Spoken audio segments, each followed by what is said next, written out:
Well, I'm back on the COVID IL. The injury bug for me continues this offseason, but here to grind out another episode of Locked On Braves and happy to do so. Excited to do so. Going to be talking about the lockout a little bit, which not excited to talk about that, but I also want to get into Trevor Story and whether or not he makes sense for the Atlanta Braves, and also just talk about the shortstop position in general for the Atlanta Braves, which I think is going to become a very interesting topic here for the rest of this offseason, whatever that looks like going into the season as well. So let's get into it on this episode of Locked On Braves.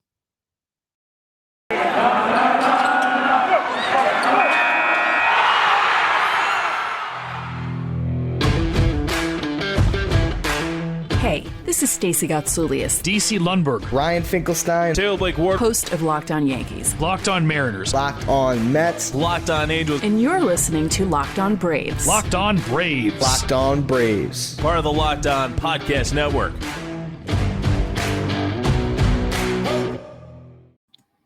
Hey, and welcome back to Locked On Braves, brought to you by the Locked On Podcast Network, where we talk about your favorite teams every day. I am your host, Jake Mastriani. You can follow me on Twitter at ShortstopBall. Check out my bio there to see everywhere I am covering the game of baseball, including the Atlanta Braves in written form over at TomahawkTake.com. And if you want to check out some more of my minor league series that I have going on right now, I've done 3 pitchers so far over at TomahawkTake.com. I'm going to get into some more of the hitters this week as well, so make sure you go and check that out. Support me at TomahawkTake.com as well. Do appreciate it. Make sure that you follow the podcast on Twitter at LockedOn_Braves. As always, send in your questions, thoughts, feedback for the episode, for the podcast. You know, what can I do to improve this podcast for you? Want to make this an interactive show along with you, the listener. So make sure you are following us on Twitter. Make sure you subscribe to us here on YouTube. Go ahead and hit that subscribe button. Really do appreciate all the support there. And thank you for making Locked On Braves your first listen each and every day. I do really appreciate all the listens that you give me and continue to support this podcast, continue to be one of the better baseball MLB podcasts on the Locked On Network. So I do truly appreciate everyone who takes time out of their day to listen to the podcast. Hopefully you enjoy the show. Hopefully you enjoy listening to the show and the topics that we discuss here on the podcast. As always, want to make this your show as well. So let me know what you want to talk about.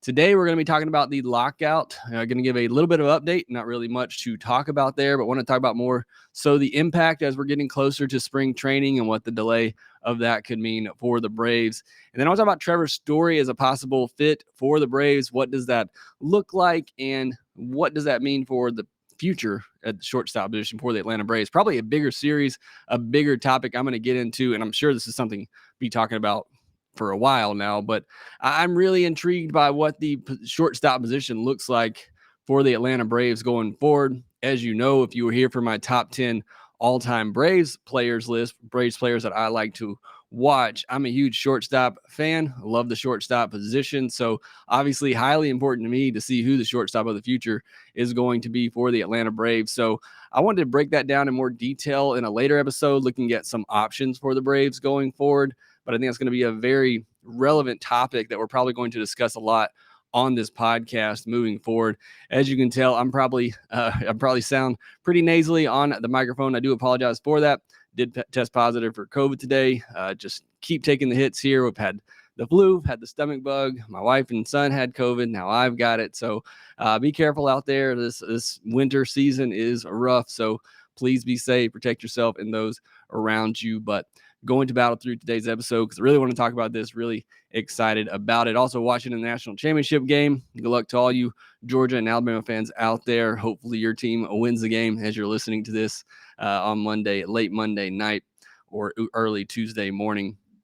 But let's jump into the lockout situation here, because here we are almost mid-January now and talks have not progressed. We are already behind schedule of what I thought would happen when the lockout took place. I figured there wouldn't be much discussion the rest of December with Christmas holidays, New Year's holidays. Not that those guys can't work around that, but it just felt like an easy excuse not to really talk much.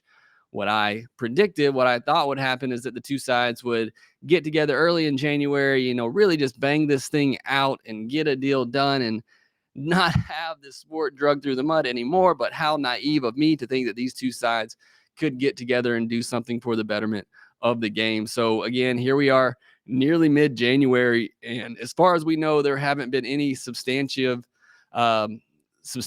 conversations between the two sides. So now we're at a point where, pitchers and catchers report in, about a month, and players typically start heading that way around the beginning of February. Are we going to see spring training delayed? And where we are right now, it's starting to seem that way. It's looking like pitchers and catchers will be delayed. Spring training games will most likely be delayed. Not the biggest thing of the world, depending on how far it gets delayed, which I want to talk about more in a minute. But, a great point in the article, I believe it was on The Athletic, where it talked, I think it was an NBA executive who has been through lockouts, talked about that nothing's really going to happen until games are on the line. Money is on the line, until, their backs are against the wall. So, to him, it made sense that these two sides haven't really talked. There's really nothing to lose right now. You're in the middle of an off season. So there's really nothing forcing either side to talk at the moment. And that won't really happen until we get to pitchers and catchers, till we get into spring training. So that line of thinking, and just with how each side has really been playing this out, it just seems like that's what's going to be the case. Spring training is going to be delayed. We're not really going to see the two sides pick things up maybe now even till early February, where I thought it might be early January. Now we're talking about probably early February before these two sides really sit down and try to nail this thing out. So what does this mean for the Atlanta Braves? What does it mean for spring training if spring training gets delayed?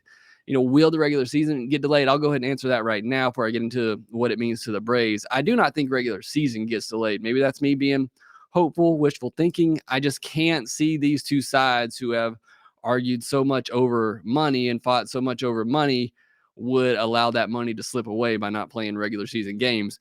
Players want a full 162 games, so they get played, they get paid a full amount. And, owners want to make that gate revenue.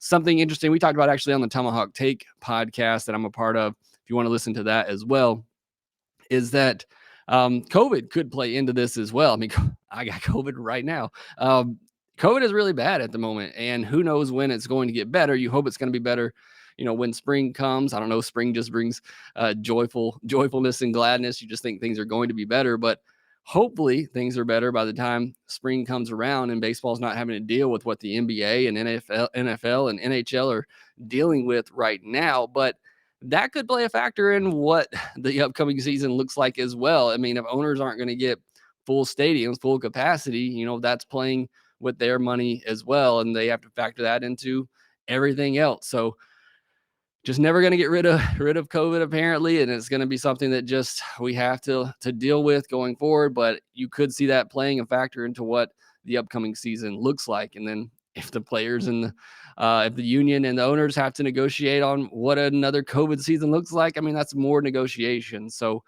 all of that has me thinking that at least spring training is going to be delayed. I'm still hopeful, optimistic that the regular season won't be.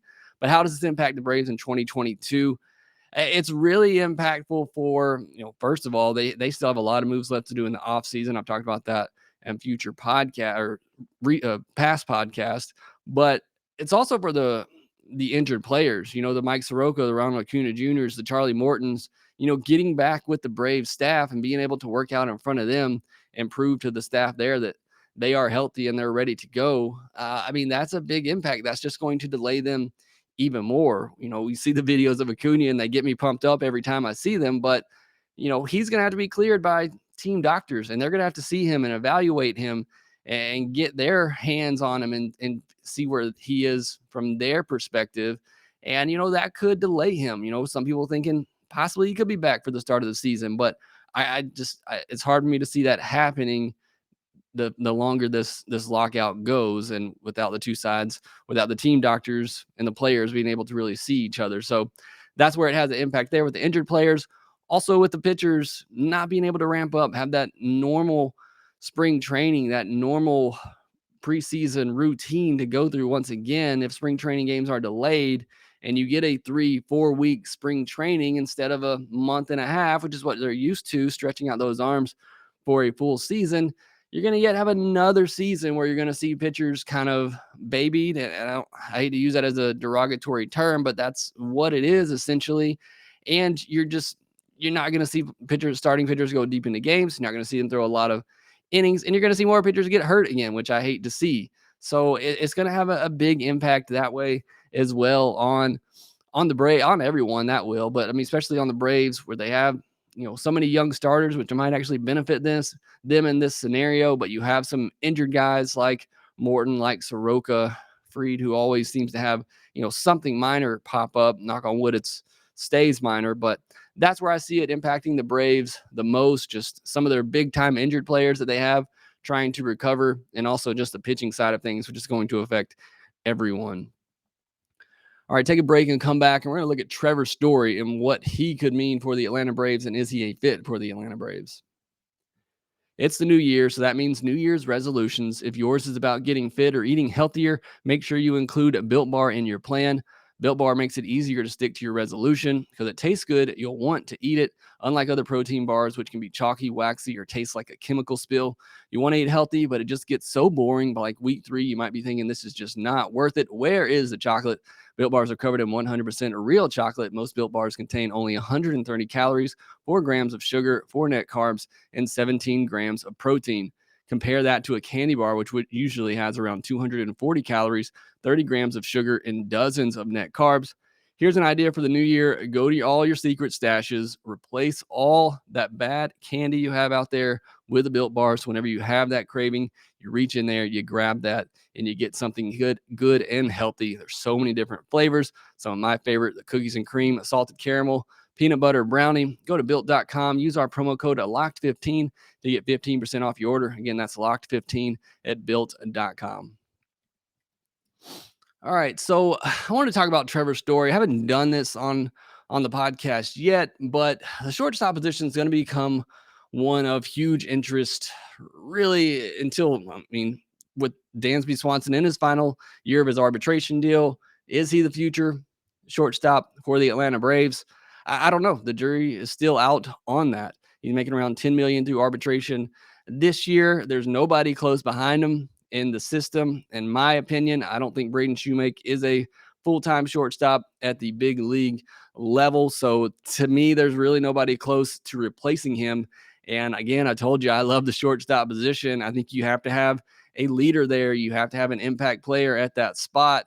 And this is a championship caliber team. You need somebody at that shortstop position. So if the Braves don't feel like it's Dansby Swanson, then who is it? And that's really what I want to look at, with Trevor Story. And as we go on throughout this offseason, going to do a deeper dive on some of the options for the Braves this year and next offseason as well. I've already kind of talked about Dansby Swanson. I think the Braves should extend him at about $12 million a year for the next 4 or 5 years. I think that would be a good deal for the Atlanta Braves. So that's likely what I would do, but I want to talk about some other options as well to see what you think. So let me know on Twitter as well at shortstopball at @LockedOn_Braves. Let me know your thoughts for the shortstop position going forward, or if there are some options out there you'd like me to dive into and discuss on the podcast, let me know. But I want to talk about Trevor Story here. MLB Trade Rumors has him projected to get a 6-year deal worth $126 million. Not breaking the bank type of stuff. Yes, a big salary, especially for the Braves in terms of years. They just don't hand out that type of length. Trevor Story is 29 years old, 2 years older than Dansby Swanson, which may seem hard to believe for some people. An OPS over 900 in 2018 and 2019, but was 857 in the shortened 2020 season, and then all the way down to 801 last year. Still a very good player, obviously, at 801. He's been a 2020 player, 20 home runs, 20 stolen bases in the last 3 full seasons. Would have done it in that 2020 season as well, had it been a full season. Strikes out a ton.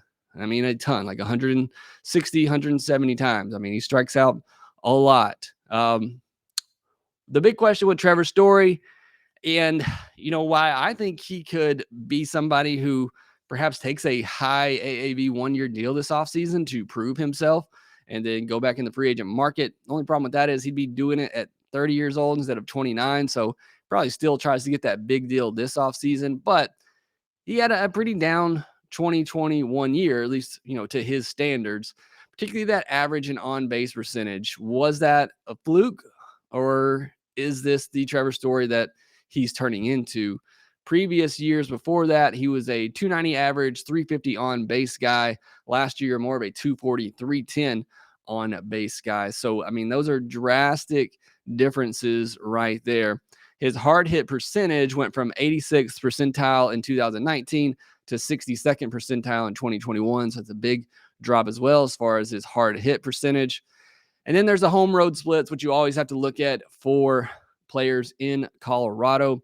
At home, he's slashing 303, 369, 603, 972. And on the road, slashing just 241, 310, 442 with a 752 OPS on the road. So essentially at home at Coors Field, he's an MVP type player. On the road, he's Dansby Swanson. So, I mean, again, it's hard to judge players in Coors sometimes. Nolan Arenado took him out of Coors, still a really good player in St. Louis. I still feel like Trevor Story would be a really good player, but with his numbers already kind of declining the last 2 years, which I kind of throw 2020 out the window, but I mean, they were really worse in 2021. You know, he's 29. You probably got another 2 or 3 years of his prime. Those are scary signs for me, and why I think a lot of teams probably will shy away from Trevor Story. So it's all about what you believe. Was this past year a fluke? I mean, he still was hitting the ball particularly hard, but again, that hard hit percentage going down the last 2 years, the strikeout rate that he has. I mean, if he's not hitting the ball hard, not getting on base, he's striking out 160 times. I mean, that's tough. And that's just the direction that he's going. Again, still a very good player, but I just worry you take him out of Coors, you pay him all this money, and then he is Dansby Swanson. He's a 750 to 800 OPS player, 20 to 25 home runs, still probably gives you more steals, gives you very good defense, which I think Dansby Swanson's a very good defensive player as well. So it worries me a little bit as far as signing Trevor Story. There's a risk involved. And, you know, I looked at the StatCast numbers and all of that. There's nothing really glaring to show that what he did last year, you know, wasn't a fluke. Again, with the hard hit percentage down, the line drive rate down, and all of those things, you know, point to decline. But was it a bad year, or, you know, is this the player he is? And that's what everybody looking at Trevor Story is going to have to ask themselves. You know, he's had 2 years of an MVP caliber player, all-star level player. Last 2 years, he's been an above average, very good player. So what are you going to get for Trevor Story? Is he going to be that much better than Dansby Swanson to pay him, you know, that much more money, to pay him $20 million a year opposed to paying Dansby Swanson, you know, 10, 12 million a year? That's what the Braves have to ask themselves. And that's what I'm going to answer after we talk about BetOnline. BetOnline would like to wish you a happy new betting year as we continue the march to the playoffs and beyond. BetOnline remains the number one spot for all the sports wagering action for 2022. New year and a new updated desktop and mobile website to sign up today to receive your 50% welcome bonus on your first deposit. Just use our promo code LOCKEDON to get started. From football, basketball, hockey, boxing, and UFC, right to your favorite Vegas casino games. Don't wait to take advantage of all the amazing offers available for the 2022 season. BetOnline is the fastest and easiest way to bet on all your favorite sports. BetOnline, where the game starts. All right, so getting back into the Trevor Story discussion, you could probably see which way I was leaning in the last segment. I just think there's too many question marks with Trevor Story right now. Part of that could be, I mean, he lost Nolan Arenado last year. That's a big, you know, protection spot in the lineup. I think he'd have better protection with Atlanta, and that would certainly help out a ton. But I don't know. It worries me too much. I'm afraid of him becoming, again, a Dansby level type player at 2 years older and $8 more million a year, and that worries me. Again, I want to look at some other shortstop options as well. I don't think the Braves would play this offseason in the Carlos Correa or Corey Seager type sweepstakes, but I want to get into it more. I don't think Trevor Story is the guy. I get it. Would love to bring him, you know, to Atlanta and see him flourish, be that guy, that all-star level player. and just lock it in as shortstop for the next 5-6 years, whatever it may be. I'll say this: if the Braves, if he were going to come on a 1-year type deal, high AAV deal, that'd be kind of tempting. But then what do you do with Dansby Swanson at that point? And still you're looking for another shortstop off season. So I don't know. I still just don't think, whichever way you want to try to look at it, I don't think Trevor Story is the answer at shortstop for the Braves. But let me know what you think. Again, hit me up on Twitter at shortstopball, at Locked On Braves. Would love to hear your thoughts on Trevor Story. And like I said, let me know if there's any other shortstops out there you want me to dive into as possible options. I'm going to be doing that here over the next couple of weeks. We'll probably have a much bigger episode just looking at the shortstop, the future of the shortstop position for the Braves, and some possible options there, if not Dansby Swanson. But that will do it for this episode of Locked On Braves. Be sure to follow us on Twitter at LockedOn_Braves. Follow me at ShortstopBall. Also, make sure that you rate, review, and subscribe to the Locked On Braves podcast, wherever you get your podcast, and we will talk to you next time.